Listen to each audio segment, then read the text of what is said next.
Pengaruh budaya India, masuknya India ke Nusantara. Ya, ada dua pusat peradaban, yaitu Lembah Sungai Indus dan Lembah Sungai Gangga.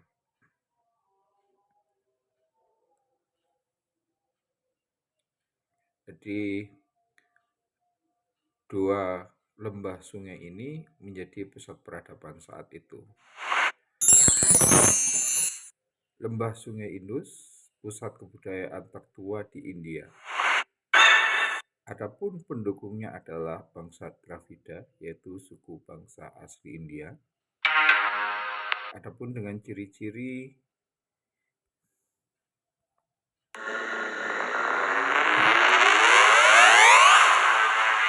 hidung pesek atau tidak punya hidung, bibir tebal, kulit hitam, dan rambut keriting.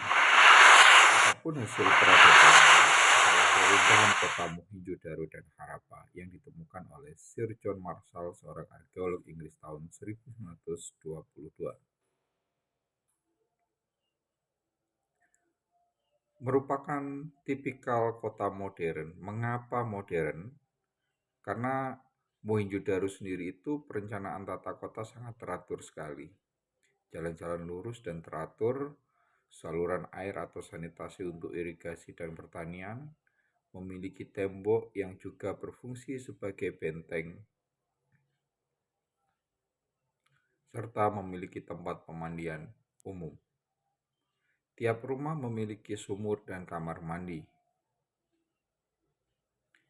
Berakhirnya peradaban Lembah Sungai Indus ada beberapa faktor. Yang pertama adalah bencana alam, yang kedua berdasarkan peninggalan yang ditemukan reruntuhan Mohenjo-daro dan Harappa diperkirakan kota ini runtuh akibat banjir.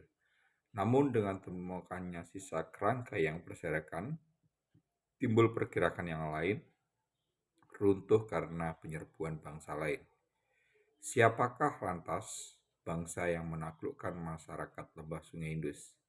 Penyerbuan terhadap masyarakat Lembah Sungai Indus menurut para ahli sejarah dilakukan oleh bangsa Arya yang berasal dari Asia Tengah.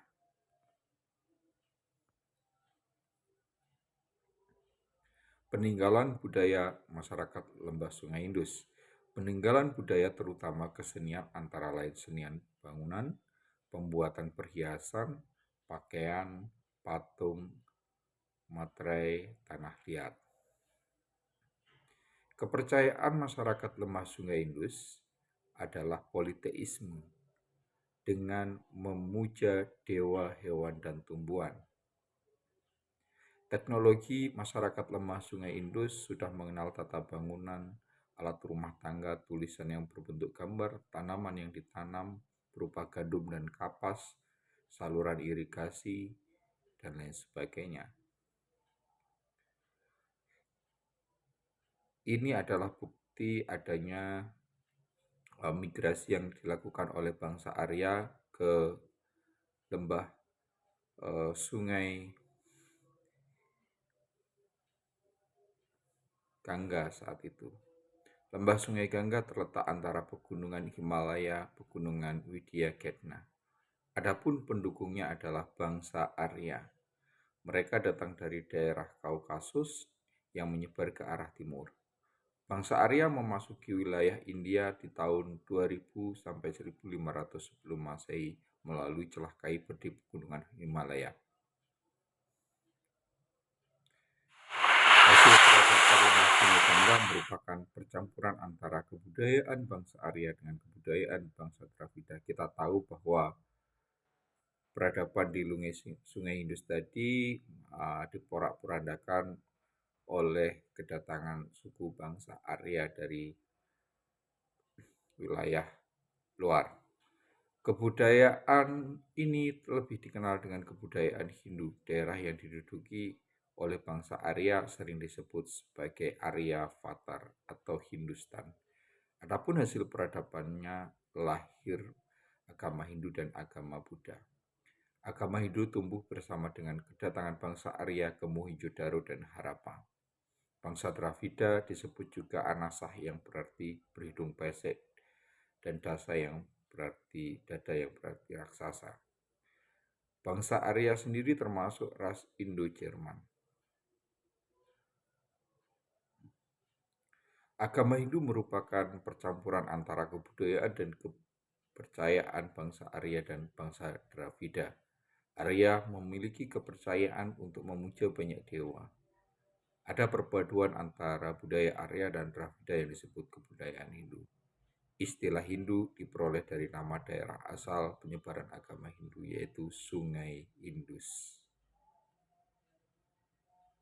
Kitab suci agama Hindu disebut Weda yang terdiri atas 4 sasmita atau himpunan, yaitu Rigveda, Samaveda, Yajurveda, dan Atharvaveda. Rigveda berisi tentang ajaran agama Hindu, Samaveda berisi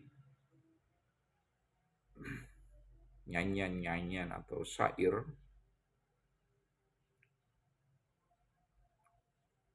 Yajurveda berisi tentang syair yang mengantarkan sajian-sajian kepada dewa atau upacara agama. Dan Atharvaveda berisi syair-syair yang berisi mantra. Sistem kasta atau caturvarna adalah sistem pelapisan masyarakat yang memiliki tujuan politis agar tidak bercampur antara Arya dan Dravida. Berdasarkan fungsinya, kasta dibagi menjadi 4, ada Brahmana, Ksatria, Waisya, dan Sudra. Di luar kasta di atas disebut Parya atau Candala. Sistem kepercayaan berintikan pada pemujaan banyak dewa atau politeis. Sebagai manifest Tuhan yang Maha Esa, dewa yang dianggap tertinggi ada 3. Brahma, dewa pencipta, Wisnu, dewa pemelihara, dan Siwa, dewa pelebur. Agama Hindu juga menyembah binatang, lembu, gajah, kera, tikus, dan penyu. Selain itu, masyarakat Hindu juga mengenal dewa-dewa yang namanya menurut tenaga alam, seperti Dewa Surya, Chandra, Agni, Wahyu, dan Indra.